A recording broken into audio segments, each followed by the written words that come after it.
I don't know why my laptop camera is particularly shitty today, but I can't be asked to record another day or try to fix it. So we're just gonna deal with it. And before I start yapping, I just wanted to add a little disclaimer that I do no research before talking about whatever I want to talk about.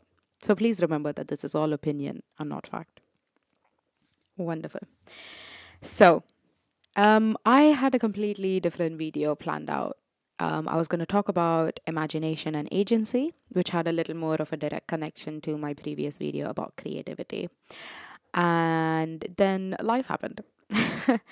And I watched a YouTube video by the Vlog Brothers, one of their recent ones, called The Web is Going to Die. And I cried. It's a video about ghost towns, old houses that are sort of frozen in time, um, and sort of like the weirdness of them, and also talked about like internet ghost towns, like old websites or old platforms that people don't use anymore, and just like people's entire lives just like suddenly gone, everything they had documented. Um, and just like the weirdness and permanence and impermanence of that. So I was writing about it in my content journal, the idea of which I got from a Wild Geese podcast episode, which I also recommend to help with like, creativity and reflection in general. Anyway, so this is what I wrote about it. I actually cried when I watched this video. It kind of got me thinking about memory and nostalgia and how much it sickens me.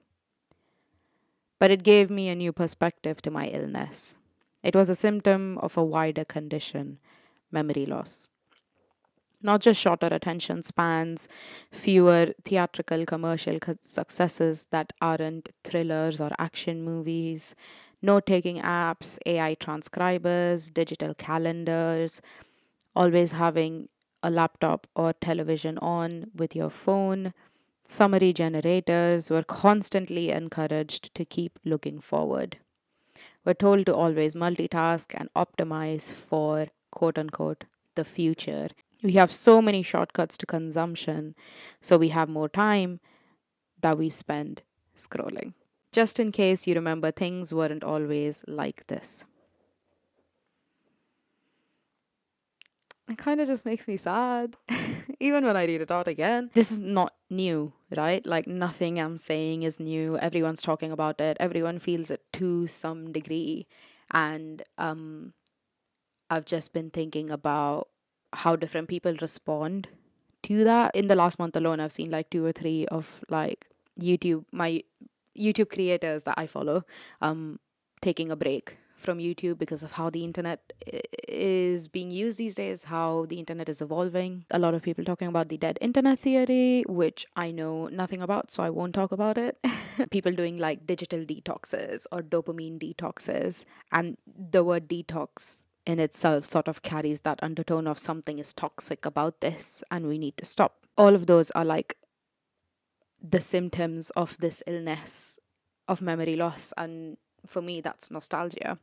And I've always been a nostalgic person. Like, if you talk to any of my friends, they know that I'm the person who goes, oh, can you believe that was 2 months ago? Can you believe that was 6 months ago? Can you believe that was 10 days ago? And I've always been that person because my long-term memory is shit. My sense of time is actually like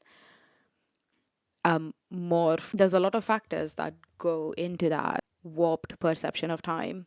And I've been thinking about that more now because every now and then I'll get a reel about like, can you believe 2016 was 10 years ago? It's almost 10 years ago now. Um, and it'll just be like vignettes of like how people used to post in 2016. And I just get so nostalgic. I'm like, oh, posting used to be fun. You just like go to the park with your friends and you'd post like a selfie and you'd be like, went to the park with my friends. And it used to be like a fun diary scrapbook, and you used to like post unfunny memes, and you used to like memorize when your favorite celebrities' birthdays were so you could wish them at midnight. Maybe the last one was just me. Like 2016 overall wasn't like a particularly great year for me. I was 12. Nobody's having fun when they're 12. Nobody's having fun as a preteen or a teenager. But I just miss that, like, that part of like just using the internet for fun. And I miss having fun on the internet and just like noticing that nostalgia was like my way to respond to it. I was like, okay, what can I do with that? Because I'm not a detox person.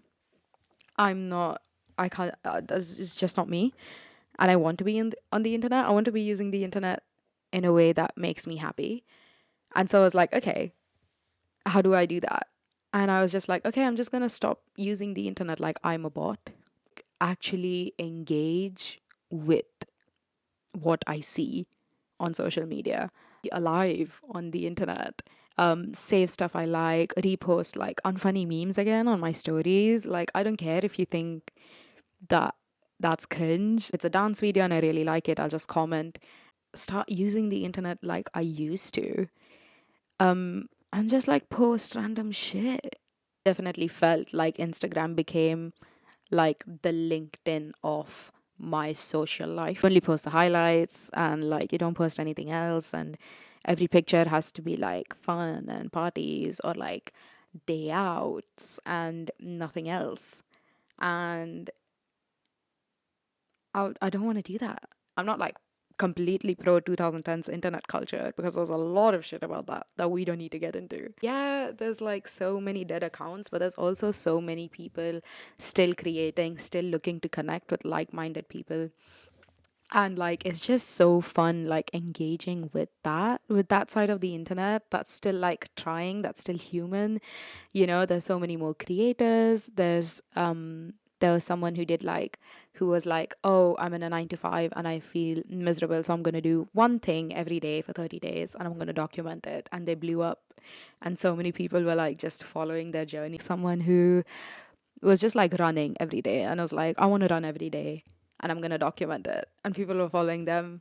There's so much of the internet that's still human, and I don't want to be pessimistic and cynical about it all the time because that's just, well, one, it's not me, and two, I believe that we still use the internet for a reason. Like, if it was all bad, then it would be easy to give up. And I also wanted to mention a video Ali Sanvia did about diagnoses, which is very interesting and I recommend. And it talks about like how clinical diagnoses interact with not only like science and psychology and as in psychiatry, but also society and sociology and popular culture. Anyway, it's very interesting. I recommend. But in that, they mention nostalgia used to be like a proper diagnosis. Um, I think in the early 20th century. Don't fact check me on that. Um, and I think if it was still a proper diagnosis, I would definitely be diagnosed with nostalgia. But I sort of wanted to unpack that a little bit with this video and see like what particularly about popular culture now is invoking that reaction within me. Hopefully, this made sense. So, I hope you have fun on the internet and in real life.